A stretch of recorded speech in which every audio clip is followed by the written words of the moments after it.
और राम राज्य की स्थापना के मूल में तो ये दर्शन ही नहीं है। दूसरों में क्या कमी है और कैसे उन्हें करना चाहिए, ये बात बाद में सोचिएगा। हम में क्या कमी है और हमें क्या करना चाहिए, पहले ये सोचना। जब हम सारी दृष्टि केवल दूसरों की कमी ढूंढने में लगा दें और अपनी विशेषताओं का गुणगान करने में लगा लें, तो मानो वह जो राम राज्य का दर्शन है उससे हम सर्वथा दूर चले गए, चिंतन से दूर चले गए। गोस्वामी जी यह बताना चाहते हैं कि अच्छे और बुरे व्यक्ति की परिभाषा करना इतना सरल नहीं, क्योंकि एक व्यक्ति है उसे हम आज देख रहे हैं, पर वो जैसा दिखाई दे रहा है उतना ही नहीं है उसके हृदय में, उसके मन में। और हम तो पुनर्जन्मवादी हैं, जन्म जन्मांतर पर विश्वास करते हैं। वो व्यक्ति आया हुआ है नए शरीर में, पर पूर्व जन्मों के न जाने कितने संस्कार, न जाने कितनी कामनाएं, न जाने कितनी इच्छाएं लेकर के आया हुआ है। और आज वह जो दिखाई दे रहा है, हो सकता है कल वह वैसा न दिखाई दे। उसके भीतर जो कुछ है का वो कहां से का उसे आगे दूसरे रूप में दिखा बदल देता है। आप इस पर विचार कीजिए। हम लोग अपने जीवन पर विचार करें। हम लोग अपने आप को बड़ी सरलता से श्रेष्ठता का प्रमाण पत्र दे देते, पर ये बताने के लिए गांधारी महान थी, पर कहीं कोई कमी थी कि नहीं? महारानी कैकेयी महान थी, पर उनमें कमी थी कि नहीं? और उसका उत्तर यह है कि उन दोनों के अंतराल में एक कमी थी, और वही जो कमी है उसका सूत्र यह है कि धृतराष्ट्र बड़े थे और कुंती के पति पांडु छोटे थे। लेकिन धृतराष्ट्र के पास दृष्टि नहीं थी, तो इसलिए वो उनको राजा नहीं बनाया गया कि राज्य चलाने के लिए दृष्टि चाहिए। जब वो दृष्टि नहीं है तो राज्य कैसे चला सकते हैं? पांडु राजा बने। अब वो पांडु तो बड़े ही धृतराष्ट्र के भक्त थे, आज्ञाकारी थे, पर अब उसका एक मनोवैज्ञानिक जो रूप है वो ये है कि धृतराष्ट्र के मन में यह तो आना स्वाभाविक था कि दृष्टि न होने से मैं राज्य से वंचित रह गया। और गांधारी के जीवन में भी वह बात तब सामने आई जब अचानक से यह समाचार मिला कि महारानी कुंती गर्भवती हो गई हैं और उधर महारानी गांधारी भी गर्भवती है। दोनों गर्भवती हैं, और तब महान होते हुए भी जो एक होती है बात, और इससे कोई आज के युग में तो उससे क्या कह सकते हैं, कोई ऐसी बात नहीं कि जो अस्वाभाविक है। उनको ये लगा कि अगर मेरे गर्भ से पुत्र का पहले जन्म हो जाए, तो हमारे पति राज्य से वंचित रहे थे, लेकिन स्वाभाविक रूप से का वो जब ज्येष्ठ पुत्र के रूप में होंगे तो सिंहासन पर बैठ जाएंगे, और मेरे पतिदेव राज्य से वंचित रहे तो मेरा पुत्र तो सिंहासन पा सकेगा। कोई अस्वाभाविक बात नहीं है। अच्छे से अच्छे व्यक्ति भी ऐसे सोचते हैं, चाहते हैं। पर कुछ विचित्र था, प्रारब्ध कहिए जो हो घटित होने वाला था। गांधारी को यह पता चला कि कुंती के गर्भ से पुत्र का जन्म हो गया, और तब इतना क्षोभ हुआ, इतना दुख हुआ, इतना कष्ट हुआ। लेकिन स्वाभाविक रूप से उन्होंने और किसी के स्थान पर क्रोध में आकर के अपने ही पेट पर मुक्के से प्रहार किया। उनको लगा कि क्या पुत्र होगा वो पेट में जो इतना देर लगा रहा है आने में, मेरे साथ मेरी जो इतनी इच्छा है वो इच्छा पूरी नहीं हो पाएगी।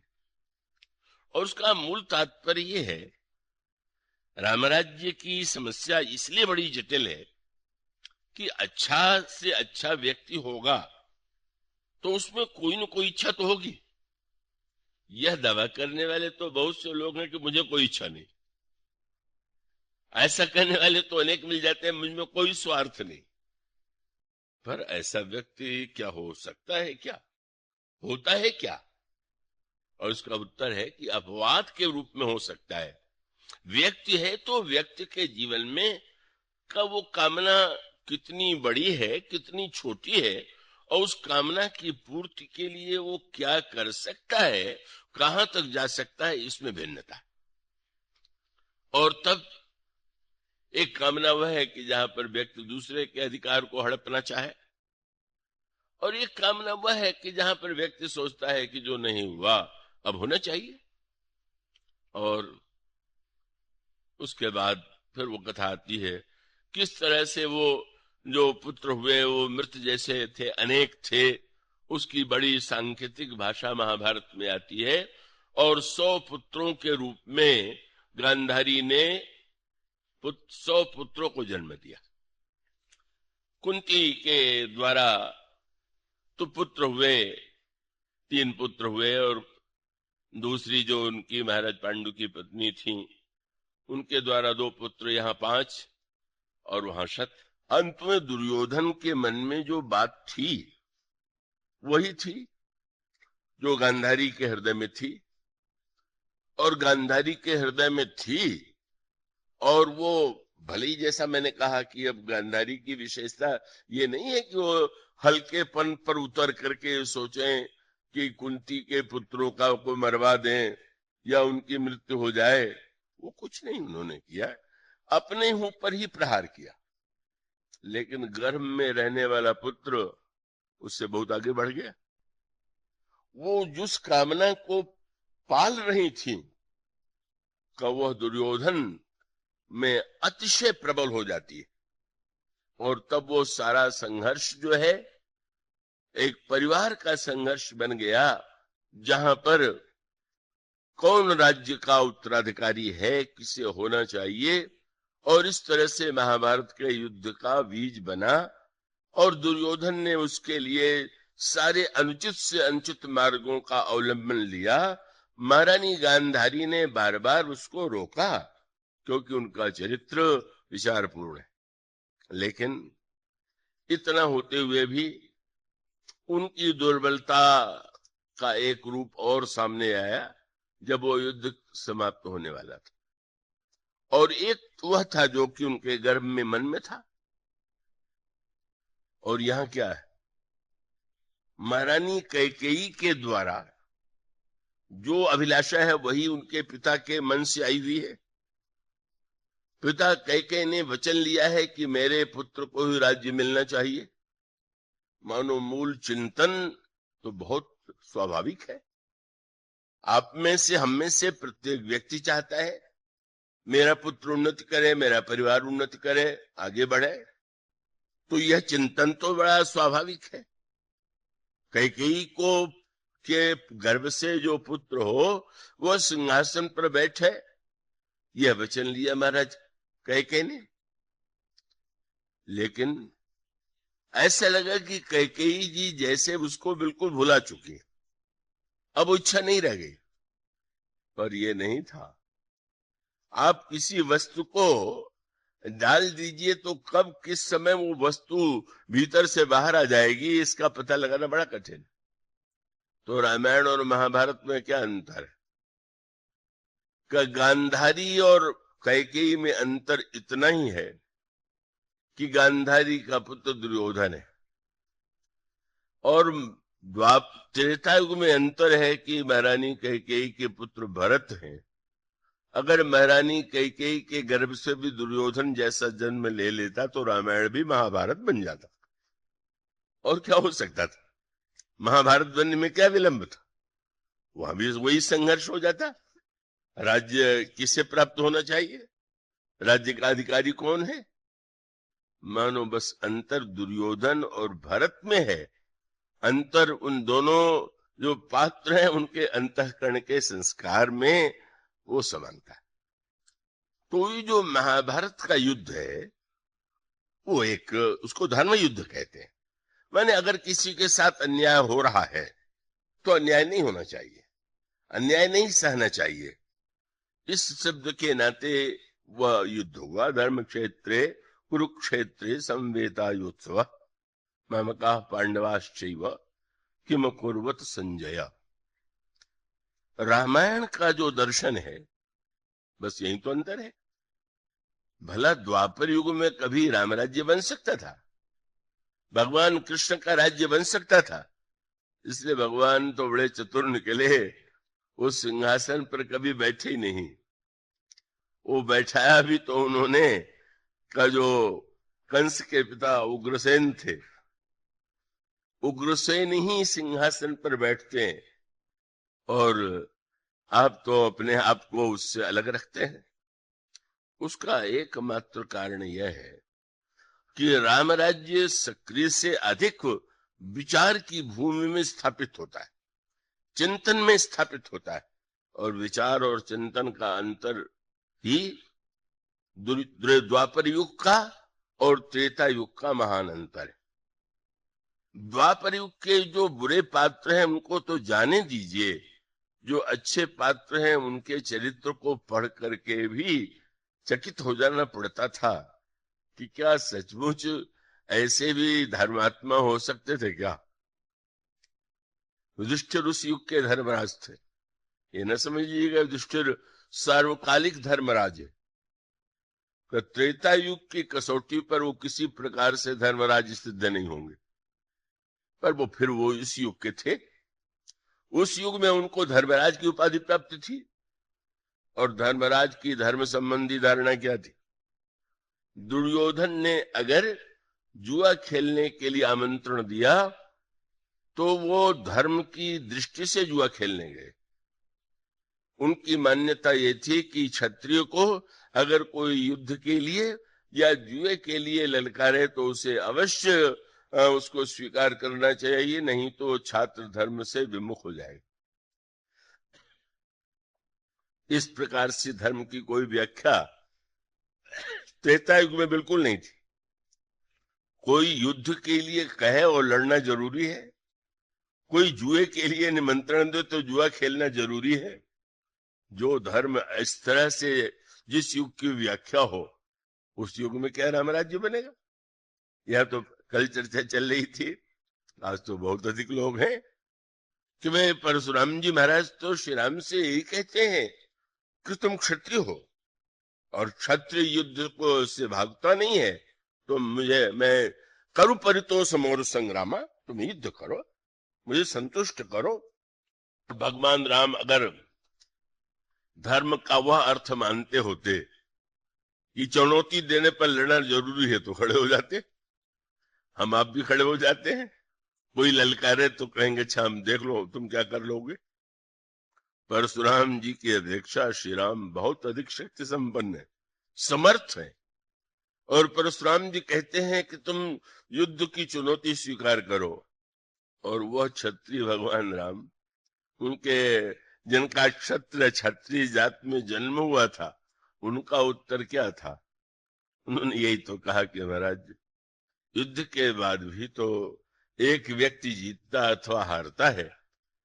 तो बस मैं अभी आपसे कहता हूं कि सब प्रकार हम तुम संहारे, क्षमो विप्र अपराध हमारे। हम आपसे हार स्वीकार करते। अब धर्मात्मा श्री राम है कि धर्मात्मा युधिष्ठिर है?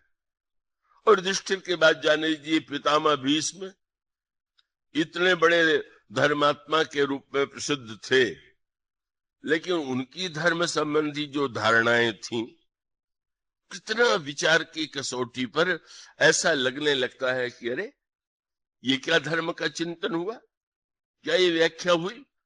इसका अर्थ है कि द्वापर युग का प्रत्येक व्यक्ति धर्म की अपनी धारणा, अपनी मान्यता और उसी को सत्य मान करके लड़ करके प्राण दे देता है।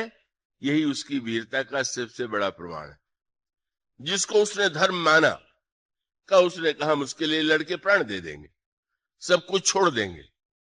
और आप कल्पना कीजिए जुआ में जो व्यक्ति राज्य नहीं भाई को और भाई नहीं पत्नी को भी हार सकता है।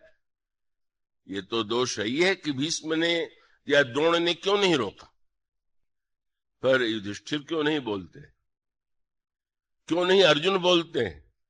उनको भी तो कहना चाहिए कि तुम नग्न करने की चेष्टा करके अन्याय कर रहे हो, क्योंकि सब धर्म के विषय में उलझे हुए भ्रांत हैं।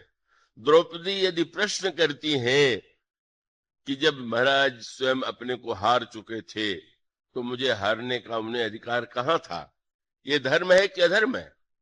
और महान धर्मात्मा विश्व जो बैठे हुए, इसका अर्थ यह है कि सच बात तो यह है कि अधिकांश व्यक्ति इस शब्द का प्रयोग करते हुए जानते भी नहीं है कि वस्तुतः धर्म का तात्पर्य क्या है, धर्म का अर्थ क्या है, धर्म का उद्देश्य क्या है। इतने महानतम पात्र इस प्रकार के कार्य में उलझे हुए, और ये पढ़ करके तो मुझे बड़ी सोच के हंसी भी आती है। युद्ध प्रारंभ हो गया। उस समय युद्ध का एक धर्म ये सुन लीजिए कि किसकी ओर से आप लड़ेंगे। बोले जो आपको पहले निमंत्रण देने पहुंच जाए। ये विचित्र धर्म हुआ। ये क्या हुआ भाई? कोई भी आप निर्णय करें कि हम न्याय के पक्ष से लड़ेंगे तो समझ में आता है, पर आपके पास अगर न्याय पहले आ जाए तो आपका धर्म कहे कि पहले आ गए तो इनकी ओर से लड़ेंगे। ऐसी व्याख्या थी द्वापर युग के धर्म की, और उस धर्म की व्याख्या का सबसे विचित्र दृष्टांत था महाराज नकुल सहदेव के मामा महाराज शल्य का। शल्य को निमंत्रण मिला युधिष्ठिर की ओर से पहले, तो उन्होंने निर्णय किया कि वो तो हमारे भांजे भी हैं और निमंत्रण भी पहले तो हम चलेंगे। सेना लेकर के चले, और सेना लेकर के चलने के बाद अब लंबी यात्रा थी तो मार्ग में देखा ठहरने का बड़ा सुंदर प्रबंध है, सुख सुविधा है। जो सेवक सामने निकल करके आए, आइए विश्राम कीजिए, रात्रि के बाद सवेरे जाइएगा। रात्रि को ठहरे, सुस्वादु व्यंजन भोजन किया, सोए, और प्रातः काल चलते समय वो रात को भी सोचने लगे कि मेरे भांजे युधिष्ठिर को कितना मेरा ध्यान है कि रास्ते में भी मेरे लिए प्रबंध कर दिया। अब बेचारे युधिष्ठिर उतने प्रबंध की स्थिति में तो थे नहीं।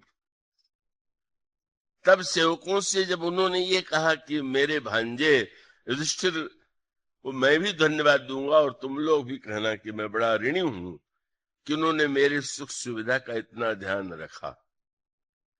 और तब उन सेवकों ने कहा कि महाराज प्रबंध तो आपके भांजे की ओर से किया गया है, पर वो दुर्योधन महाराज हैं, युधिष्ठिर नहीं। अब महाराज शल्य की धर्म की व्याख्या सुन लीजिए।